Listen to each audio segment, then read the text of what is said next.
नमस्कार, आप देख रहे हैं एमएस टीवी और मैं हूं आपके साथ कंचन। आई नजर डालते उत्तराखंड की कुछ खास खबरों पर। दिल्ली में 28 अगस्त को आयोजित नारी 2025 कार्यक्रम में पीवैल्यू एनालिटिक्स के सर्वे के आधार पर group of intellectuals and academicians की पुस्तक नारी 2025 प्रकाशित की। इसमें देहरादून को महिलाओं के लिए सुरक्षित शहरों की सूची में शामिल किया गया। इस पर कुसुम कंठवाल ने कड़ा रुख अपनाते हुए कहा कि सिर्फ 12,770 महिलाओं से 31 शहरों में कराए गए सर्वे पर महिला सुरक्षा का निष्कर्ष निकालना पूरी तरह से भ्रामक है। कंठवाल ने बताया कि इस पुस्तक के विमोचन कार्यक्रम में राष्ट्रीय महिला आयोग की अध्यक्ष विजय राहटकर मौजूद थी, लेकिन उन्होंने भी इस सर्वे का समर्थन नहीं किया। बाद में फोन पर बातचीत में राहटकर ने स्पष्ट किया है कि न तो इस रिपोर्ट का राष्ट्रीय महिला आयोग से कोई लेना देना है और न ही ये उनकी ओर से जारी की गई है। एक संस्था P Value analytics the data science company है और जिसका पुस्तक का विमोचन था दिल्ली के एक कार्यक्रम में था, जिसमें माननीय राष्ट्रीय अध्यक्ष विजय राहटकर जी महिला आयोग की अध्यक्ष थी। और उसमें जो उनके द्वारा आंकड़े दिखाए गए हैं 31 शहरों के, उसमें उन्होंने देहरादून का भी नाम दिया है। और मेरी माननीय राष्ट्रीय अध्यक्ष जी से भी बात हुई है, क्या जैसे जिस तरह से की चर्चा चल रही थी कि NCW की रिपोर्ट है, लेकिन उन्होंने पूरी तरह से इस बात को नकारा है कि राष्ट्रीय महिला आयोग का कोई सर्वे नहीं हुआ है और न ही कोई सरकारी आंकड़े में इस तरह से देहरादून का नाम आया है। रुड़की के मंगलौर कोतवाली क्षेत्र के गांव टांडा भनेड़ा में 24 अगस्त की रात को हुए दो पक्षों के विवाद के चलते एक पक्ष की गिरफ्तारी न होने को लेकर उनसे अपनी जान का खतरा बताते हुए एक प्रेस कॉन्फ्रेंस के माध्यम से अपनी जान व माल की सुरक्षा की गुहार लगाते हुए कहा कि 24 अगस्त की रात में उनके लोगों के द्वारा संदिग्ध लोगों के आने जाने पर रोक लगाने को लेकर उनके ही पक्ष के कई लोगों के साथ मारपीट की गई थी, जिसमें उनके घर की महिलाएं भी गंभीर रूप से घायल हो गई थी। देखिए, 24 तारीख में एक झगड़ा हुआ था ग्राम टांडा भनेड़ा। हमारे मकान के सामने जो मकान है उसमें कुछ लोग संदिग्ध गतिविधियां कर रहे थे।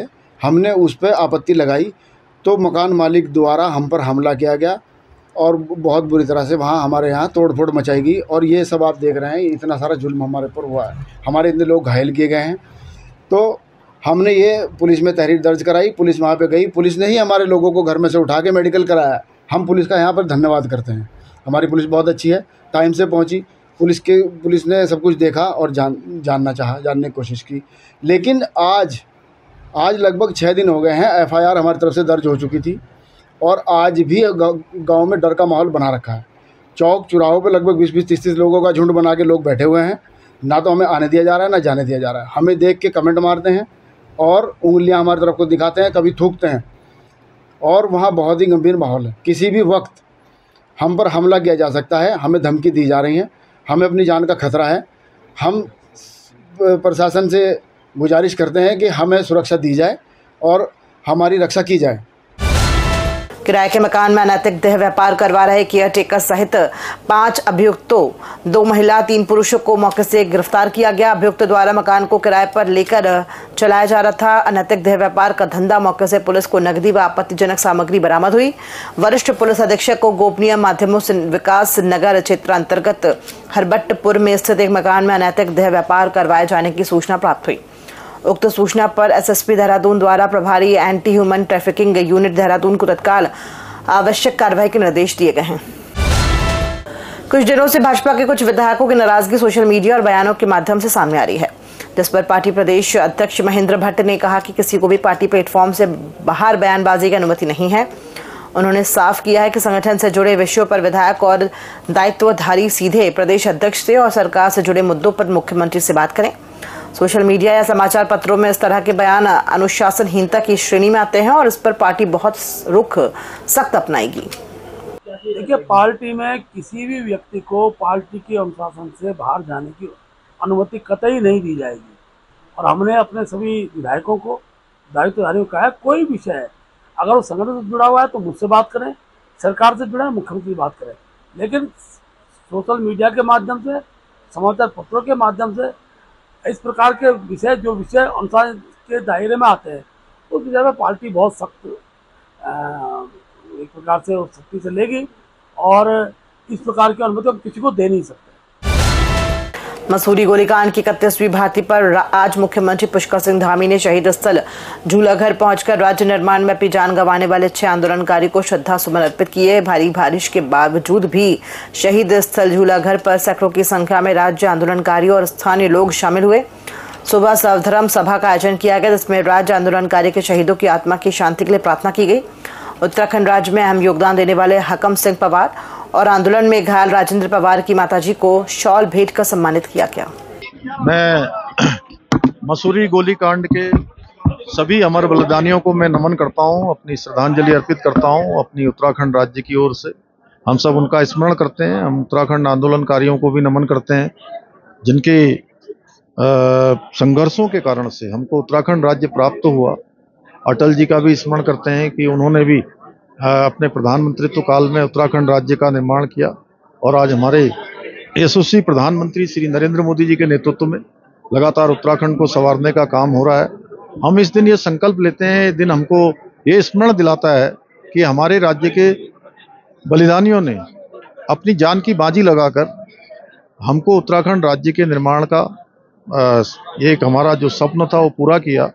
उनके सपनों के अनुरूप, उनकी अपेक्षाओं के अनुरूप उत्तराखंड राज्य का हम निर्माण करेंगे, आगे बढ़ाएंगे, उस काम को आगे बढ़ाएंगे, उनके सपनों को पूरा करेंगे। इन आंदोलनकारी शहीदों के बलिदान के बाद हमें प्राप्त हुआ है। आज उसकी 31वीं जयंती है। अगर आज हम मंत्री विधायक हैं तो इनकी वजह से हुए। आज उनको हमने श्रद्धांजलि अर्पित की है। इस अवसर पर कुछ मांगे यहाँ की क्षेत्रीय है। यहाँ पर एक संग्रहालय की बात की है, पूर्व में भी की थी, लेकिन जब बनाने यहाँ पर आए तो यहाँ के कुछ लोगों ने विरोध किया था। यहाँ के लोगों से बातचीत करके उसका हल निकाला जाएगा। और कुछ यहाँ की महत्वपूर्ण मांगे जो यहाँ के विकास की थी वो हमने सीएम साहब के सामने रखी है और उसकी घोषणा माननीय मुख्यमंत्री जी ने की है। उनके मैं आभार व्यक्त करता हूँ। उत्तराखंड में मानसून सीजन अपने अंतिम चरण में है। ऐसे में मानसून समाप्त होने के बाद पीडब्ल्यूडी विभाग पुलों का ऑडिट कराएगा, जिससे प्रदेश में मानसून से पुलों के नुकसान का आकलन किया जा सके। पीडब्ल्यूडी सचिव पंकज पांडे ने बताया कि प्रदेश में कोई भी पुल फिलहाल जर्जर हालत में नहीं है। बारिश के कारण जो पुल वॉश आउट हो गए हैं उन पर वैली ब्रिज बनाए गए हैं। बारिश के बाद पुलों के सुरक्षा ऑडिट के तहत पुलों के नुकसान और उसकी हालत का आकलन किया जाएगा। वर्तमान में कोई जर्जर हालत में नहीं है। जो 2-3 जगह पे पुल डैमेज हुए हैं उनमें नए पुल बनाए जाएंगे।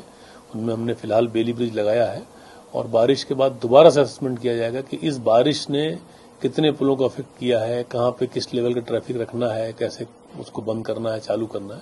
उसको बारिश के बाद हम लोग दोबारा असेस करेंगे और उसका फाइनल करेंगे कितना ट्रैफिक रखना है हमें। साइबर ठगों ने केंद्रीय मंत्री का फेक वीडियो बनाकर 65 लाख की ठगी को अंजाम दिया। देहरादून पुलिस ने इस मामले में 2 लोगों को नोएडा से गिरफ्तार किया है। एसएसपी एसटीएफ नवनीत सिंह भुल्लर ने बताया कि देहरादून निवासी ने साइबर क्राइम पुलिस स्टेशन में शिकायत दर्ज कराई थी। उसने बताया कि उन्होंने गूगल पर इन्वेस्ट से जुड़ी जानकारी शेयर की, जहां फेसबुक पर जूडा मुराजिक नाम से एक पेज मिला। उस पेज पर वित्त मंत्री निर्मला सीतारमण का फेक वीडियो प्ले हो रहा था। वीडियो में केंद्रीय मंत्री 21,000 रुपए के निवेश पर 7 दिनों में 6.5 लाख रुपए कमाने की बात शेयर करती दिखी। एसएसपी ने बताया कि पीड़ित ने कहा कि मुझे लगा ये बात सच है और मैंने पैसे लगा दिए। जब मैंने पैसे निकालने की कोशिश की तो स्कैम का पता चला।